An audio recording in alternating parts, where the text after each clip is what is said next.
সবাইকে স্বাগতম জানাচ্ছি আমার চ্যানেলের নতুন আরও একটা ভিডিওতে।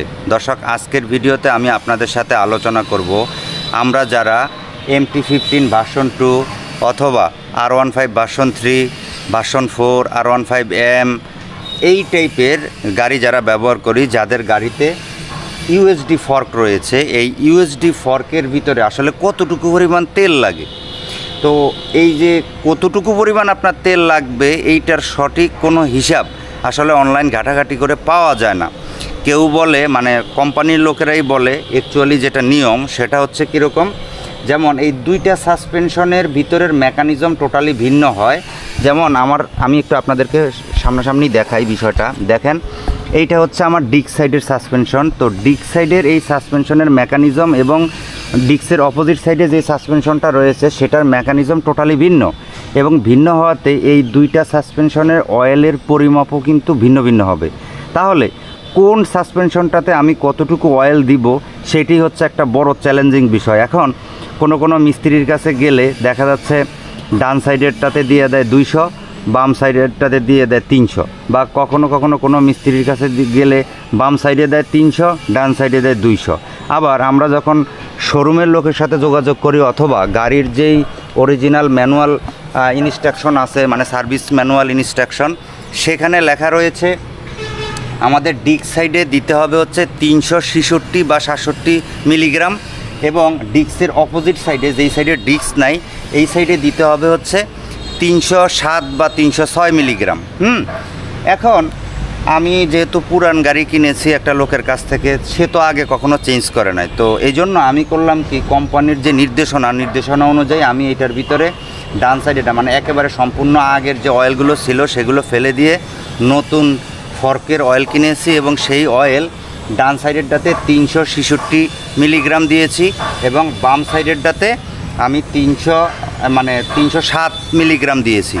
এখন এই দুইটা, মানে কোম্পানির নির্দেশনা অনুযায়ী যখন আমি দেওয়ার পরে আমি যখন গাড়িটা চালাই, যদি রাস্তা খুব ভালো হয়, হাইওয়ে রোড হয়, তাহলে খুবই ভালো স্টেবিলিটি, বোঝাই যায় না গাড়িতে কোনো সমস্যা আছে। কিন্তু এই কোম্পানির নির্দেশনা অনুযায়ী আমরা যেই অয়েলটা দিলাম, যেই মেজারমেন্টের অয়েলটা দিলাম, এই অয়েলটা দেওয়ার পরে সবচেয়ে বড় সমস্যা হচ্ছে ভাঙা রাস্তা কীরকম, ভাঙা উঁচু নিচু ভাঙা রাস্তার ভিতরে এই সাসপেনশনটা কেমন যেন শক্ত হয়ে থাকে, মানে এইটার যে একটা কমফোর্ট পাওয়ার কথা, সেই কমফোর্টটা টোটালি নাই। যদি আমি কোম্পানির নির্দেশনা মতো হচ্ছে ডান সাইডে 366 এবং বা 367 এবং বাম সাইডে 307 দিয়ে দেই বা 306 দিয়ে দিই, তাহলে ভাঙ্গা রাস্তায় এইটা কখনোই আপনাকে ভালো একটা স্টেবিলিটি কখনোই দিবে না। হ্যাঁ, তাহলে আসলে কতটুকু দিতে হবে? তো আমি এরপরে গত কয়েকদিন ধরে আমার এই সাসপেনশনের উপরে আমি গবেষণা করেছি, এবং গবেষণা করে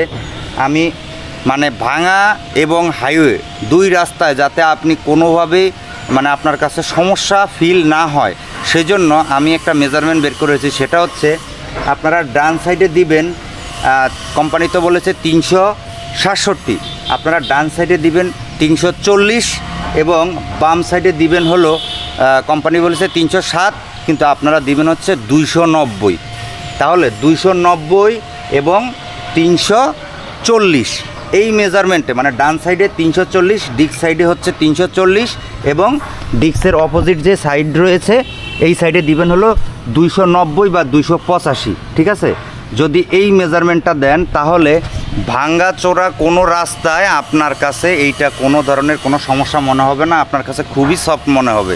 কারণ কোম্পানির নিয়মে দিলে সেটাও ঠিক আছে, কিন্তু ভাঙ্গা, মানে নতুন রাস্তা করতেছে, ভাঙ্গা চূড়া, ইট বা বালি, খোয়া, এই ধরনের রাস্তা যেখানে প্রচুর পরিমাণে সাসপেনশন আপ ডাউন করে, এমন জায়গায় এই সাসপেনশন দিয়ে যখন আপনি স্লো মুডে রাইড করে যাবেন, তখন আপনার কাছে চরম লেভেলের একটা অস্বস্তি হবে, মনে হয় যে শক্ত একটা লোয়ার কিছুর উপরে আপনি বসে আছেন, এরকম একটা ফিল হবে।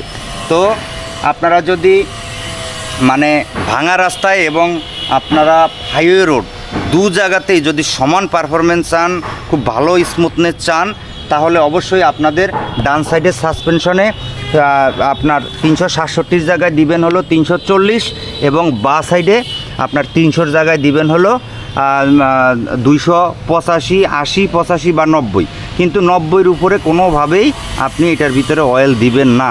যদি এই মেজারমেন্টটা আপনি দিতে পারেন, মানে এইটা আমি দেখেন আমি 367 পরে আমি আবার 10 মিলি কমাইছি, 20 মিলি কমাইছি, 30 মিলি কমাইছি, প্রত্যেকটা থেকে সেমভাবে আমি সবগুলো কমায় দেখলাম আসলে 200 মানে আমাদের ডিস্কের অপোজিট সাইড যেটা বা সাইডে লেফট সাইডে আমার 285 বা 80 ধরেন বা 85 ধরেন, 285 এবং ডান সাইডে 340। এই মেজারমেন্টটা দিলে একেবারে পারফেক্ট সব জায়গায় কাজ করবে। এখন যে সার্ভিস করবে সে যদি কোম্পানির নিয়ম অনুযায়ী মানে ম্যাক্সিমাম ভিডিওতেই এইটাই 300, কেউ বলে যে একটাতে 300 আর একটাতে হইলো 360, হ্যাঁ ওই 7 বাদ দিয়ে দেয়, 7 মিলি বাদ দিয়ে দেয়, 300 আর 360। তো এই রেশিওটা ঠিক আছে, কিন্তু আপনার মেজারমেন্টটা আর একটু কম দিতে হবে পরিমাণটা, তা না হলে এটা শক্ত লোহার মতো হয়ে থাকবে। তো আপনারা যারা এই সাসপেনশনের প্রবলেম নিয়ে আসেন, আপনারা বাম সাইডে অবশ্যই 285 বা 90 দিবেন, আপনি 90 দেন, সর্বোচ্চটা 290 দেন, এবং ডান সাইডে আপনি অবশ্যই 340 দিবেন। তাহলে আপনার গাড়ির প্রপার একটা স্মুথনেস সামনের সেকশন থেকে চলে আসবে। ভাঙাচোরা রাস্তা আপনি বুঝবেন না আপনি যে ভাঙা রাস্তায় চলতেছেন। তো এই সমস্যাটা আসলে এই গবেষণাটা করতে আমার 3 দিনের মতো সময় লাগছে, কারণ আমি আজকে 360 ধরেন কোম্পানি বলছে 67 বা 66 300 ডান সাইডে, তো 366 ভরে দেখলাম কি অবস্থা, ওরে বাবা রে বাবা, আমার মনে হয় হাতটা একেবারে শক্ত হয়ে যায়। তাও ঠিক আছে, কিন্তু হাইওয়ে রোডে ঠিক আছে, কিন্তু ভাঙা রাস্তায় তো অবস্থা খুব খারাপ। আবার কেউ কোনো মিস্ত্রির ভিডিও দেখছি, তারা বাম সাইডে দিয়ে দিছে 200 এবং ডান সাইডে দিয়ে দিছে 300।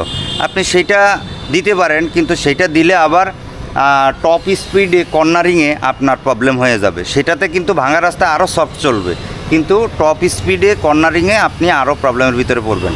তো আপনারা যারা এই সিরিজের গাড়িগুলো ব্যবহার করেন, আপনারা নিশ্চিন্তে আমি যে মেজারমেন্টটা বলেছি আপনারা এই মেজারমেন্টে ফর্ক অয়েলটা দিবেন। তো ভিডিওটি দেখার জন্য অনেক ধন্যবাদ। ভিডিওটি ভালো লাগলে অবশ্যই শেয়ার করবেন। ধন্যবাদ সবাইকে।